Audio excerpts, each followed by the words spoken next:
The idea of the CDCs was first mooted by the then Prime Minister Goh Chok Tong in 1996 as part of his vision of a tightly knit, compassionate and self-reliant community in Singapore, with the more able in society helping the less able. Unlike government ministries, which have very focused functions and missions, CDCs are geographic, district-based entities that is another way to serve citizens who need help. The key mission is to assist, bond, and connect. For many years, the CDCs focus primarily on assisting and are known mostly to the lower-income households for administering, because they administer the government's financial assistance scheme. This administration has since been taken over by the Ministry of Social and Family Development's Social Service Officers. Now, although the SSOs are now administering the financial assistance schemes, CDCs continue to assist in different ways. At the district level, CDCs perform duties that grassroots or government ministries are not quite set up to do. Effectively, three functions: the A, the B, and the C. A, aggregating the needs and resources, distributing resources at district level. B, to build capability for our residents at the district level. And third, to connect all the players who are willing to help in the community. A, B, and C. On the work of the CDCs, as I said, the CDCs operate at the district level and continue to be called upon to support national initiatives such as the CDC voucher scheme I've mentioned. We also do other things, support other national initiatives. For instance, many of us, our mayors, are very in support of the lifelong learning culture and the Skills Future movement of Singapore. In fact, a total of 4,819 free Skills Future advice workshops run by the 5 CDCs had reached more than 127,000 participants in the last 3 years. During COVID-19, the 5 CDCs quickly acquired online capabilities and aggregated resources from government agencies and non-government, such as the MOE's Skills Future Singapore, SFS, and the MO Ministry of Manpower's WSG, NTUC's E2I, the Institution of Higher Learnings, and private training companies as well. This network, assembled by the CDC, helped residents navigate the Skills Future landscape for them to stay relevant and find jobs during the pandemic. The value of the CDC structure, although within the People's Association, is its relative agility and ability to respond and to develop programs in the district faster than a bigger government ministry. We have developed programs through innovative solutioning and collaborations with partners to better serve target residents. Mr. Singh's accusation that the government is trying to find some way for the CDCs to be relevant by asking them to manage the CDC voucher scheme is belittling the CDCs and our partners. There is nothing to be ashamed about making sure one is always relevant and can add value, as times change especially.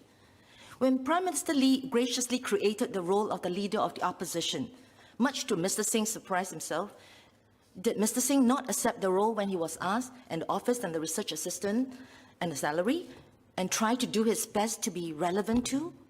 Singaporeans also ask what the role of the leader of opposition in our parliament is, under the circumstances that all 9 of the elected opposition MPs are all from one single party. What has been different? Nonetheless, I want to still thank Mr. Pritam Singh for bringing up the subject of CDCs. His comment on the CDC's relative absence in the public mind share has also given us some food for thought. Perhaps the biggest mistake the CDCs made, was not to have better publicized the work that we do. But the real work is in the work. How much publicity does one have to put out just to justify one's existence and to prove one's value add? The real work is in the work and the people we benefited. So I hope there are no attempts to politicize the good work of the CDCs and especially our partners.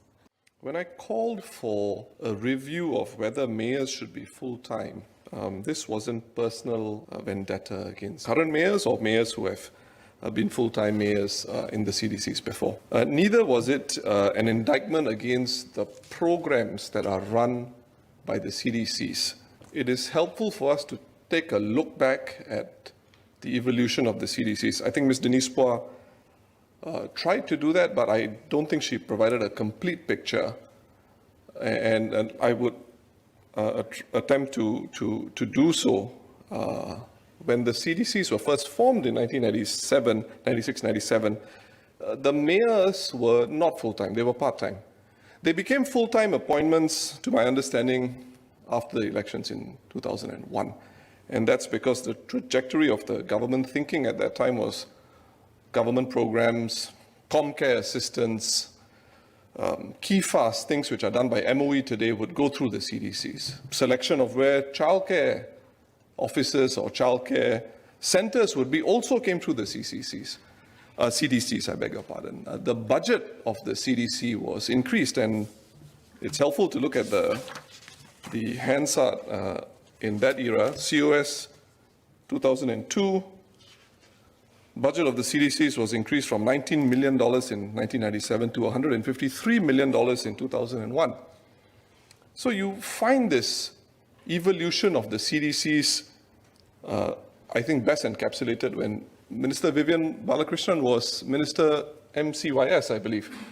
2010 or thereabouts, Minister says all government schemes go through the CDCs on the Hansard in Parliament. Is that the case today? A lot of roles have devolved. Comcare is primarily handled by the SSOs. Many other functions are now not in the hands of the CCCs anymore, and concomitantly, the budget of the CDCs has reduced significantly. So I think the question which Member Denise Phua did not answer is it still viable for mayors to be full-time? I'd like to hear her reply to that. I have to say that I'm probably the only full-time mayor, and that's, I think, because the Prime Minister feels that I'm running the largest district here, 23 divisions. My fellow mayors are all double hatting or triple hatting sometimes, and so I don't know whether you consider them full-time mayors or not, but I do know that they only get one pay. My question is certainly put out there already. It's for the government now to determine whether the approach that they want to take in terms of whether a mayor should be a full-time or a part-time appointment, given the comments I've made about the scope of responsibility, is something that the government wants to take forward. I've made my point, and I think it's now really in the government's hands. I would like to make a point about this issue that Honourable Member Denise Phua made about public mindshare. This has been a problem, in my view, for the longest time. It's not just something recently that has cropped up. I'll quote the Hansard. This is again 2002 COS. Mayor Zainal Abidin Rashid, my predecessor in my constituency of Eunos. He was the mayor of Northeast CDC. And this is his verbatim remarks at that debate. Recently, Radio 93.8 started a series of programs where they interviewed mayors and staff of the CDCs to explain and to talk about the CDCs. To my surprise, most of those who were interviewed by Radio 93.8 claimed that they were not aware of what the CDC was all about, and they did not even know who their mayors were, despite the fact that we have carried out quite a number of activities, unquote. And of course, it goes on. I think the point here is nobody is questioning the projects that the CDC runs. The question is it ostensibly possible that these projects also could be carried out with charities, some of whom have a huge footprint, not dissimilar to very worthy initiatives that Member Denise Phua herself helms, like Purple Parade. So I think there is a very valid question as to the roles and functions of the CDCs. And beyond the points that I've made in my speech, I thank Member Denise Phua for her clarifications. Hi, I would just like to share my inputs to address Mr. Singh's last question about whether the work can be undertaken by charities. Coming from being the founder of charity, I think the capacity amongst the charity sector is limited, and charities want, as far as I know from my experience, many of charities want to focus their manpower and resourcing on the work of working, hand-holding, serving, supporting families. And I think, at least from my experience, the value of the CDCs to the charity sector has been that it is able to carry out the work of consolidating, aggregating, reaching out to partners to pool more resources and support for the charities and the work that they do as well.